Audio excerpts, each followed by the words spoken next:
Guys आज के इस वीडियो में हम सीखेंगे इंग्लिश के ये 4 प्रोनाउंस बड़े कमाल के हैं और एक बिगिनर के लिए, एक इंग्लिश लर्नर के लिए इन वर्ड्स पर कमांड होनी बहुत ज़्यादा जरूरी है। आज हम बात करेंगे गाइस डिमॉन्स्ट्रेटिव प्रोनाउन की, और डिमॉन्स्ट्रेटिव प्रोनाउन में मैं आपको 4 प्रोनाउंस की क्लियर कराऊंगा, this, that, these, those. Guys हम में से बहुत सारे जो इंग्लिश लर्नर है इनका यूज एज अ मीनिंग जानते हैं, बट जब हम इनके कम्युनिकेशन में यूज करने की बात करते हैं तो बहुत सारे हमारे स्टूडेंट इनका गलत यूज करते हैं। तो आज के वीडियो को आप स्टार्टिंग से लेकर एंड तक देखिए और इस कॉन्सेप्ट को लर्न करके आज से ही अपने कम्युनिकेशन को अपग्रेड कीजिए। तो जानते हैं कि डिमॉन्स्ट्रेटिव प्रोनाउन है क्या, और इनका ऐसे प्रोनाउन जिनका यूज किसी चीज को दिखाने के लिए किया जाता है। दिखाने के लिए इट मीन्स जब कोई चीज हमारे नजदीक हो, कोई दूर हो, तो इस तरह की चीजों को दिखाने के लिए हम किसका यूज करते हैं? डिमॉन्स्ट्रेटिव प्रोनाउंस का, क्योंकि डिमॉन्स्ट्रेशन का मीनिंग ही है डिमॉन्स्ट्रेटिव। ओके, इट मींस प्रदर्शन करना। पर क्या आप इन डिमॉन्स्ट्रेटिव प्रोनाउन के यूज के बारे में एक खास बात जानते हैं कि इन चारों ही दिस, दैट, दीज, दोस, इन चारों ही प्रोनाउंस का यूज तब किया जाता है जब हमारे सेंटेंस में ऑब्जेक्ट के रूप में कोई नाउन हो। एक बार मैं आप सभी को रिपीट कराता हूं कि जब भी ऑब्जेक्ट के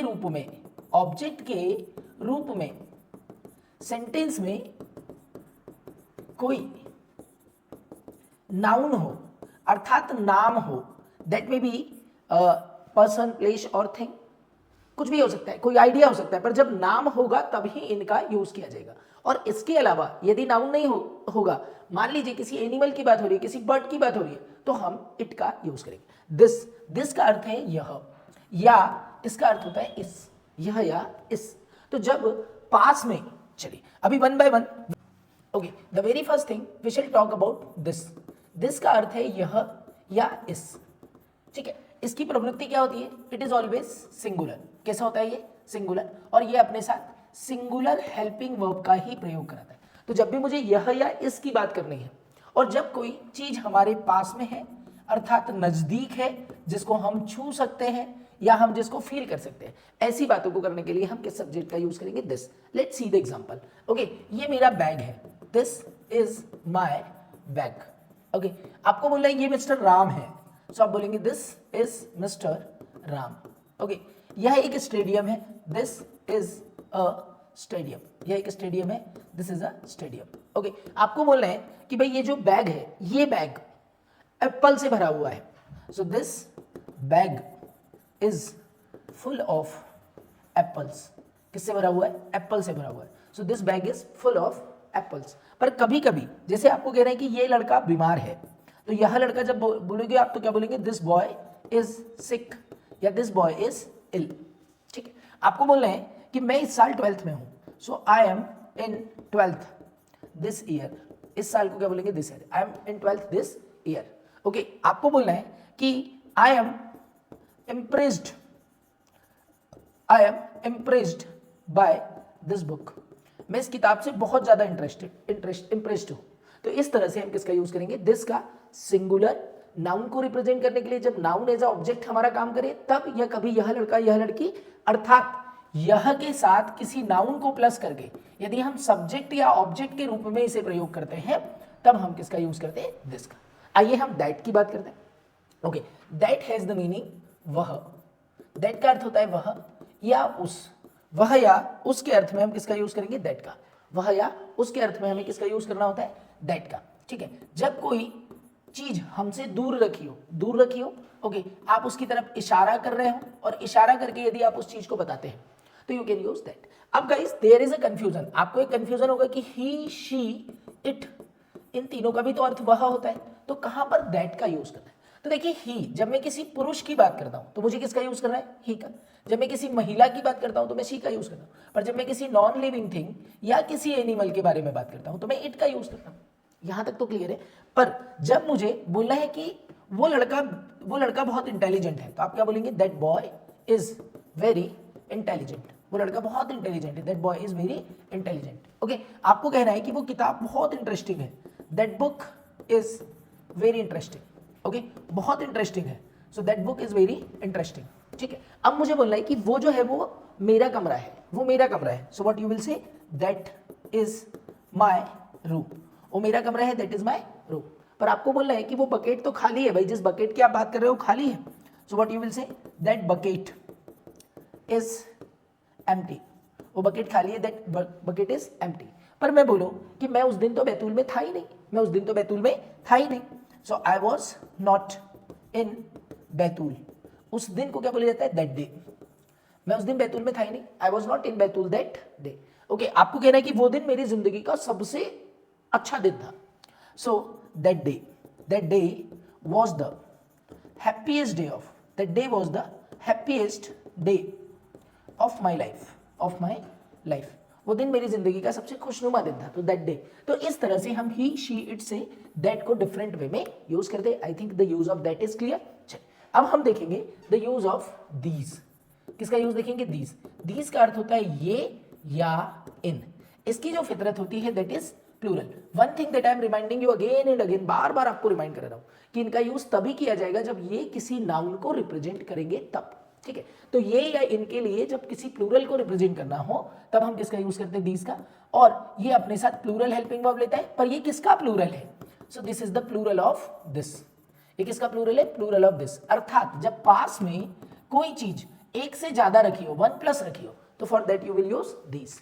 ओके, मैं बोलूं कि ये मेरी किताबें हैं, ये मेरी किताबें हैं, ये मेरी किताबें, तो आप किस तरह से कहेंगे, दीज आर माई बुक्स। ये मेरी किताबें, these are my books.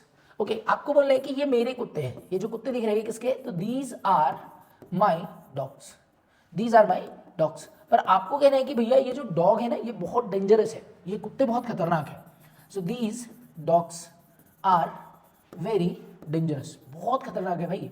So these dogs are very dangerous. Okay, आपको बोलना है कि मैं उन दिनों भोपाल में था, मैं उन दिनों भोपाल में था। So I was in Bhopal, और उन दिनों को क्या बोला जाता है, those days. I was in Bhopal those days. Okay, ठीक है। अब आई एम, मान लीजिए आपको कहना है कि अभी मैं कहाँ हूं, इन दिनों मैं भोपाल में हूं। So I am in Bhopal, तो आप दोज डेज की जगह क्या यूज करेंगे, these days. I am in Bhopal these days. आपको बोलना है कि these are my favourite dishes, these are my favourite dishes. आज मम्मी ने जो बना रखे हैं ना ये मेरी फेवरेट डिश है। ओके, ये मुझे बहुत पसंद है। तो मम्मी ने एक से ज्यादा डिश बनाई है तो आप बोलेंगे these are my favourite dishes. पर आपको बोलना है कि ये जो घोड़े हैं ये प्यासे हैं, इनको पानी पिलाओ। तो ये घोड़े जब एक नाउन और प्रोनाउन एक साथ आएंगे तो आप किसका यूज करेंगे, these. So these horses are thirsty, कैसे, प्यासे, दीज हॉर्सेस आर थर्स्टी। तो जब भी नियर बाई एक से ज्यादा आपके पास कोई चीज हो और आपको उसको रिप्रेजेंट करना हो तो हम किसका यूज करेंगे, दीज का। ओके, चलिए आज की वीडियो का एक लास्ट वर्ड जो मैं आपको कराने वाला हूं that is what, those. Okay, so those that is what, वे या उनके अर्थ में किन्हीं प्लूरल नाउन्स को रिप्रेजेंट करने के लिए हम दीज का यूज करते हैं, और ये भी अपने साथ प्लूरल हेल्पिंग वर्ब को ही लेता है। अब क्वेश्चन आता है कि सर दे का भी तो अर्थ वे होता है और दीज दोज का भी अर्थ वे होता है, तो सबसे पहले इनका डिफरेंस समझते हैं। तो दे का यूज हम कब करेंगे कि जब मान लीजिए मेल या फीमेल मोर देन वन हो, ठीक है, मोर देन वन हो, या मेल प्लस फीमेल मिलाकर मोर देन वन हो, तो ऐसी स्थिति में हम किसका यूज करेंगे, दे। आपको बोल रहा है वे किसान है, तो भाई किसान तो इंसान ही होगा, तो आप सिंपल बोलिए कि they are farmers, they are farmers. आपको कहना है कि वो मेरे रिलेटिव्स हैं, वे मेरे रिलेटिव्स हैं, सो दे आर माई रिलेटिव्स। कौन है वो, मेरे रिलेटिव्स हैं, वे मेरे रिश्तेदार हैं, that is they are my relatives. तो ये वे क्लियर हुआ। पर अब हम दोज का यूज कैसे करेंगे, तो अब मुझे कहना है जैसे कि वे जो है वो गधे है, वे जो है वो गधे है, इंसान नहीं है। So those are donkeys, those are donkeys. Okay, मुझे कहना है कि वो खिड़कियां है, वो जो दिख रही है ना वो लाइटिंग नहीं है, those are windows, those are windows. तो वो क्या है, खिड़कियां है, so those are windows. Okay, मैं बोलूं कि वो खिड़कियां बहुत बड़े साइज की है, वो खिड़कियां बहुत बड़े साइज की है, so those windows are big in size. कैसे, बहुत बड़ी है भैया, तो those windows are big in size. Okay, पर मुझे बोलना है कि वो जो सेल्फ है वहां पर एक से ज्यादा जो सेल्फ है वो सब खाली है। सो दोज, ओके, सेल्फ का क्या हो जाएगा, सेल्फ्स आर एम्प्टी। कैसी है, खाली है, दो सेल्फ्स आर एम्प्टी, ठीक है। पर हमें कहना है कि उन दिनों मैं अपने दोस्तों के साथ रहता था, उन दिनों मैं अपने दोस्तों के साथ रहता था। So I lived with my friends. Okay, और उन दिनों को क्या बोलते हैं, those days, those days. I lived with my friends those days, ठीक है। आपको बोलना है कि उन दिनों, okay, those days I studied only, okay, उन दिनों में सिर्फ पढ़ाई करता था, उन दिनों में सिर्फ पढ़ाई करता था। तो उन या वे के अर्थ में हम किसका यूज करेंगे, ओ या उन के अर्थ में हम किनका यूज करेंगे, दो। सो गाइस, आज शॉर्टकट में आपको मैं बता दूं कि हमने यूज देखा this, that, these and those, ठीक है। एक बार शॉर्टकट में समझ लीजिए कि दिस मीन्स यह, जब कोई नाउन पास में हो, सिंगुलर हो, किसका यूज करेंगे, दिस। वह, जब कोई चीज हमसे दूर हो और सिंगुलर हो, तो किसका यूज करेंगे, दैट। ये, जब कोई चीज पास में हो पर प्लूरल हो, तब किसका यूज करेंगे, दीज का। और वे के अर्थ में या उनके अर्थ में, जब कोई चीज दूर हो और प्लूरल हो, तब किसका यूज करेंगे, दोस का। इसके अलावा अगर मुझे कहना है यह लड़का, ओके, तो हम बोलेंगे दिस बॉय, यह लड़का तो दिस बॉय, ठीक है। मुझे बोलना है वह लड़की तो दैट गर्ल्स, दैट गर्ल। ये खिलाड़ी तो दीज प्लेयर्स, ये खिलाड़ी तो क्या कहेंगे, दीज प्लेयर्स। पर मुझे बोलना है कि वो घड़ियां, तो हम यूज करेंगे those watches. So I think guys this concept is completely clear to you. और यदि वीडियो अच्छा लगा है तो प्लीज़ अपने दोस्तों से इसको शेयर कीजिए और हमारे चैनल पर बने रहिए।